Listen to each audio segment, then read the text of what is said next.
Is Airbnb driving up rents and pushing out locals in Toronto? Find out the shocking impact on our city's housing market right now. This is the Moving to Toronto Real Estate Market Report. Let's get right into it. Hey, it's Amanda here with the Moving to Toronto team. If you're thinking about moving to Toronto or the surrounding suburbs, then you definitely want to hit that subscribe button now so that you're the first to know about the current market here in Toronto. We love helping people just like you who are looking to move to Toronto. So whether that is in 9 days or 90 days, reach out to us. All of our contact information is down below. Is the impact of Airbnb on our neighborhoods here in Toronto? Is it a lifeline for homeowners and a boost to tourism?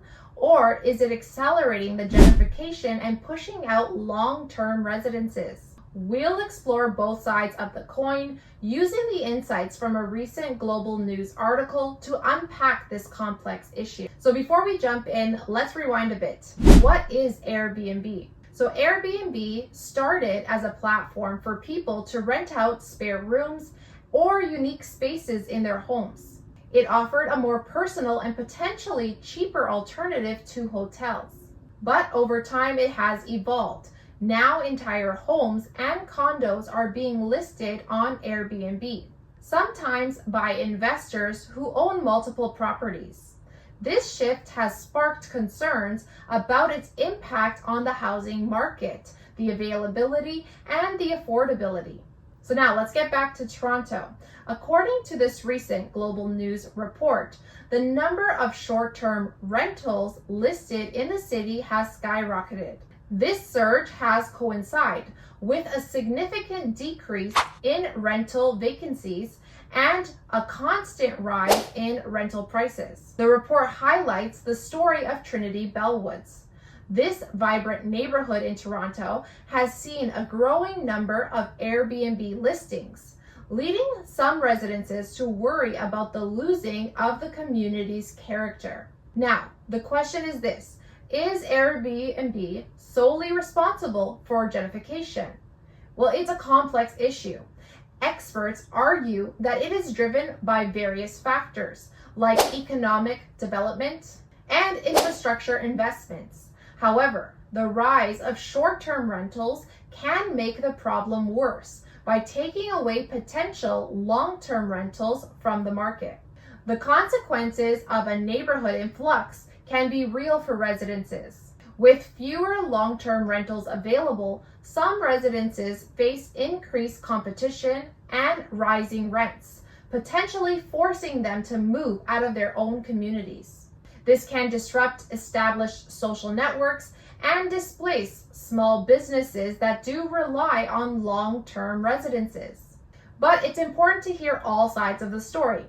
Airbnb supporters argue that the platform provides homeowners with a valuable source of income, especially in a city like Toronto with a high cost of living.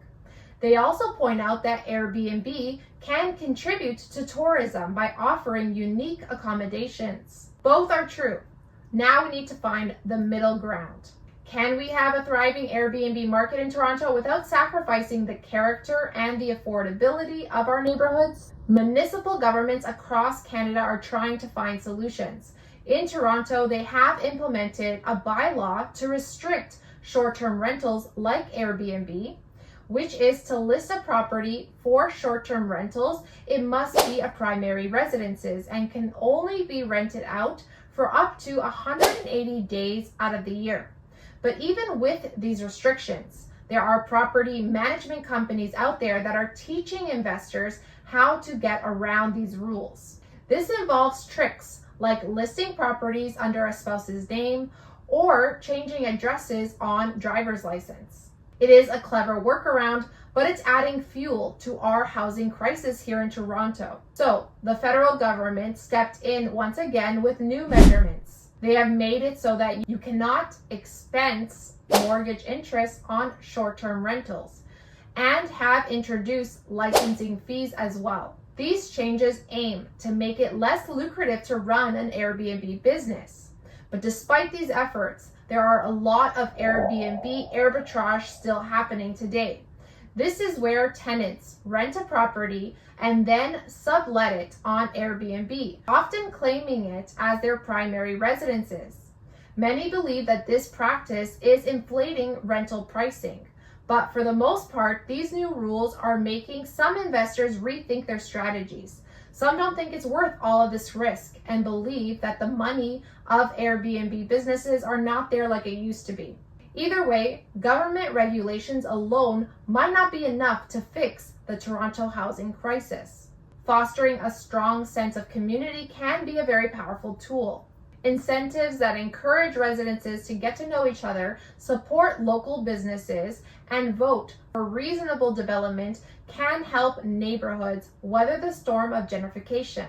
So is Airbnb doing us more harm than good? Let me know what you guys think in the comment section down below. That's going to be it for today's report, guys. We hope that you enjoyed today's video. If you did, hit that like button, tap that subscribe button, and tap that bell notification so that you can see more videos like this. And if you're thinking about moving to Toronto or the surrounding suburbs, then go ahead and reach out to us. All of our contact information is down below in the description box. And if you want to see more videos like this one right now, go ahead by clicking this one next. So until next time, guys, see you around the city and God bless.